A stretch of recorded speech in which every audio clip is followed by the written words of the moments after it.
Assalamualaikum warahmatullahi wabarakatuh. Nama saya Putri Maharani Rudiandini dari semester 5B. Hari ini saya akan mereview pertemuan keempat dari mata kuliah Metode Penelitian Hukum. Pada pertemuan kali ini kami membahas tentang bab 2, yaitu penelitian hukum sosiologis. Kemudian macam-macam penelitian itu ada 3. Yang pertama adalah penelitian eksploratoris. Penelitian ini adalah dilakukan apabila pengetahuan ini tentang suatu fenomena yang akan diselidiki masih kurang sekali atau bahkan tidak ada. Kemudian yang kedua ada penelitian deskripsi, dilakukan untuk memberikan data yang seteliti mungkin tentang manusia atau fenomena. Kemudian ada penelitian eksplanatoris, dimaksudkan untuk menguji hipotesa-hipotesa tertentu. Kemudian berdasarkan bentuknya, penelitian ini terdiri dari satu, penelitian diagnostik, merupakan dimaksudkan untuk mendapatkan keterangan mengenai sebab-sebab terjadinya atau suatu gejala atau beberapa gejala. Kemudian ada penelitian preskriptif, ditujukan untuk mendapatkan saran-saran mengenai apa yang harus dilakukan untuk mengatasi masalah-masalah tertentu.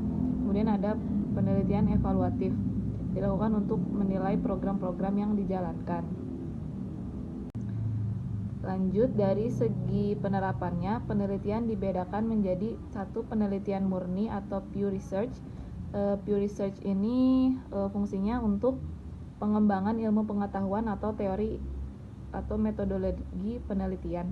Kemudian ada penelitian terapan atau applied research. Penelitian ini ditujukan untuk memecahkan suatu permasalahan. Kemudian ada penelitian masalah atau problem focus research. Penelitian ini menghubungkan penelitian murni dengan penelitian terapan. Untuk fungsinya ini adalah pada intinya untuk menghubungkan antara teori dan praktek. Kemudian lanjut kepada jenis dan sumber data. Jenis data terdiri dari satu, data primer adalah data yang diperoleh langsung dari masyarakat. Kemudian data sekunder atau yang diperoleh dari bahan pustaka. Kemudian bahan hukum terdiri dari bahan hukum sekunder dan primer. Kemudian ada bahan hukum tersier. Bahan hukum primer ini adalah bahan hukum yang mengikat, misalnya seperti norma atau undang-undang. Kemudian bahan hukum sekunder ini adalah bahan hukum yang memberikan penjelasan mengenai bahan hukum primer, misalnya RUU, hasil penelitian atau hasil karya para pakar. Bahan hukum tersier ini adalah bahan hukum yang memberikan petunjuk maupun penjelasan tentang bahan hukum primer dan sekunder, misalnya kamus dan lain-lain. Kemudian ada kerangka teori. Syarat-syarat teori ini adalah logis dan konsisten. Yang kedua, berisi pernyataan yang mempunyai hubungan serasi dengan gejala tertentu. Yang ketiga, meliputi semua unsur dari gejala yang termasuk ruang lingkup. Yang keempat, tidak boleh terjadi duplikasi dalam pernyataan. Kemudian harus dapat diuji kebenarannya secara empiris. Kemudian hipotesis.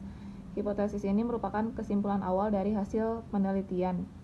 Kemudian hipotesis dapat berupa menyatakan hubungan antara dua variabel atau lebih, dinyatakan dalam kalimat, persyaratan atau deklaratif. Kemudian bisa dirumuskan secara jelas dan padat, kemudian dapat diuji kebenarannya secara empirik. Kemudian ada populasi. Populasi ini merupakan seluruh kejadian individu atau gejala atau suatu hal yang akan diteliti. Populasi ini umumnya sangat besar dan luas. Oleh karena itu dalam suatu penelitian dapat mengambil dari sebagian populasi atau dinamakan dengan metode induksi. Kemudian ada penentuan sampel. Maksud dari pengambilan sampel ini adalah supaya cepat dan murah, kemudian untuk menghasilkan informasi yang komprehensif, dan untuk mendapatkan data yang akurat serta menghemat waktu dan biaya. Kemudian cara mengambil sampel ini bisa melalui teknik random sampling dan non-random sampling. Yang selanjutnya adalah teknik pengumpulan data. Dapat dilakukan dengan satu, studi kepustakaan, misal terdiri dari data primer atau data sekunder. Kemudian pengamatan atau observasi. Selanjutnya dapat dilakukan dengan wawancara dan daftar pertanyaan.